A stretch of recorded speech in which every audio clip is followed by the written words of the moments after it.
नारायणं नमस्कृत्य नरं चैव नरोत्तमं देवीं सरस्वतीं चैव ततो जयमुदीरयेत्। अर्थात भगवान नारायण नर श्रेष्ठ नर तथा सरस्वती देवी को नमस्कार करके जय स्वरूप कार्तिक इतिहास पुराण का पाठ करना चाहिए। जय श्री कृष्णा, राधे राधे। भगतजनों, आज हम कार्तिक मास महात्म्य का चौथा अध्याय श्रवण करेंगे। आज के इस अध्याय में हम कार्तिक व्रत से एक पतित ब्राह्मणी का उद्धार तथा दीपदान एवं आकाश द्वीप की महिमा, आज के पावन दिन हम यह सब सुनेंगे। तो आइए सर्वप्रथम भगवान का स्मरण करते हुए सब बोलिए, विष्णु भगवान की जय। ओम नमो भगवते वासुदेवाय। ब्रह्मा जी कहते हैं, हे नारद, स्त्रियों और पुरुषों ने जन्म से लेकर जो पाप किया है वह सब कार्तिक में दीपदान से नष्ट हो जाता है। इस विषय में मैं तुमसे एक प्राचीन इतिहास का वर्णन करता हूँ। पूर्व काल में द्रविड़ देश में एक बुद्ध नामक ब्राह्मण रहता था। उसकी स्त्री बड़ी दुष्टा और दुराचार परायणा थी। उसके संसर्ग दोष से पति की आयु क्षीण हो गई और वह मृत्यु को प्राप्त हुआ। पति के मर जाने पर भी वह विशेष रूप से व्यभिचार में लग गई। उसको लोक निंदा से तनिक भी लज्जा नहीं होती थी। उसके ना तो कोई पुत्र था और न कोई भाई ही था। वह सदा भिक्षा के अन्न का भोजन करती थी। अपने हाथ से बनाए हुए शुद्ध और स्वल्प अन्न को कभी नहीं खाया और मांगकर लाए हुए बासी अन्न को ही वह सदैव खाती थी। वह दूसरों के घर की रसोई बनाया करती और तीर्थ यात्रा आदि से दूर रहती थी। उसने कभी कथा भी नहीं सुनी थी। एक दिन तीर्थ यात्रा में लगा हुआ कोई विद्वान ब्राह्मण के घर में आया। उस ब्राह्मण का नाम कुत्स था। उसको व्यभिचार में आसक्त देखकर उस ब्राह्मण श्रेष्ठ कुत्स ने उससे कहा, ओ मूढ़ नारी, तू मेरी बात को ध्यान देकर सुन। पृथ्वी आदि 5 भूतों से बने हुए और पीप एवं रक्त से भरे हुए इस शरीर को, जो केवल दुख का ही कारण है, तू क्यों पोसती है? अरे, यह देह पानी के बुलबुले के समान है। एक दिन इसका नाश होना निश्चित है। इस अनित्य शरीर को यदि तू नित्य मानती है तो अपने मन में बैठे हुए इस मोह को विचार पूर्वक त्याग दे। इससे श्रेष्ठ देवता भगवान विष्णु का चिंतन कर और उन्हीं की लीला कथा को आदर पूर्वक सुना कर, और जब कार्तिक मास आए तब भगवान दामोदर की प्रीति के लिए स्नान दान आदि कर, दीपदान कर, भगवान विष्णु की परिक्रमा करके उन्हें प्रणाम कर।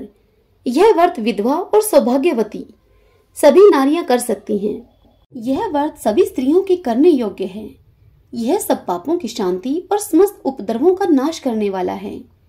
कार्तिक मास में निश्चित ही दीपदान भगवान विष्णु की प्रसन्नता को बढ़ाने वाला है। ऐसा कहकर वह कुत्स ब्राह्मण दूसरे के घर में चला गया और वह ब्राह्मणी भी कुत्स की बात को सुनकर पश्चाताप करती हुई इस निश्चय पर पहुंची कि मैं कार्तिक मास में अवश्य व्रत करूंगी। तत्पश्चात कार्तिक मास आने पर उसने पूरे महीने भर प्रातः सूर्योदय काल में ही स्नान और दीपदान किया। तदंतर कुछ काल बीतने पर आयु समाप्त होने पर उसकी मृत्यु हो गई। वह स्वर्गलोक में गई और समय के अनुसार उसकी मुक्ति भी हो गई। कार्तिक के व्रत में तत्पर होकर दीपदान आदि करने वाला जो इस दीपदान का इतिहास सुनता है वह मोक्ष को प्राप्त होता है। हे नारद, अब तुम आकाश द्वीप का महात्म्य सुनो। कार्तिक मास आने पर जो प्रातः स्नान में तत्पर होकर आकाश द्वीप का दान करता है वह सब लोकों का स्वामी और सब संपत्तियों से संपन्न होकर इस लोक में सुख भोगता है और अंत में फिर मोक्ष को प्राप्त होता है। इसलिए कार्तिक में स्नान दान आदि कर्म करते हुए भगवान विष्णु के मंदिर के कुगरे पर 1 मास तक अवश्य दीपदान करना चाहिए। महाराज सुनंद ने चंद्र शर्मा ब्राह्मण के बताए अनुसार 1 मास तक विधि पूर्वक व्रत किया। वे कार्तिक में प्रतिदिन प्रातः काल स्नान करके पवित्र होते और फिर कोमल तुलसी दलों से भगवान विष्णु की पूजा करके रात में उनके लिए आकाश दीप देते थे।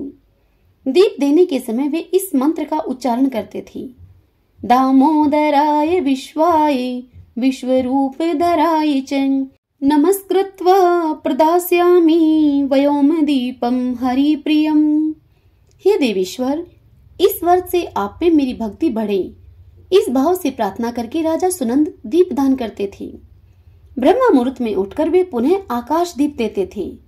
उनका प्रातः काल का स्नान और भगवान विष्णु की पूजा का क्रम नियम पूर्वक चलता रहा।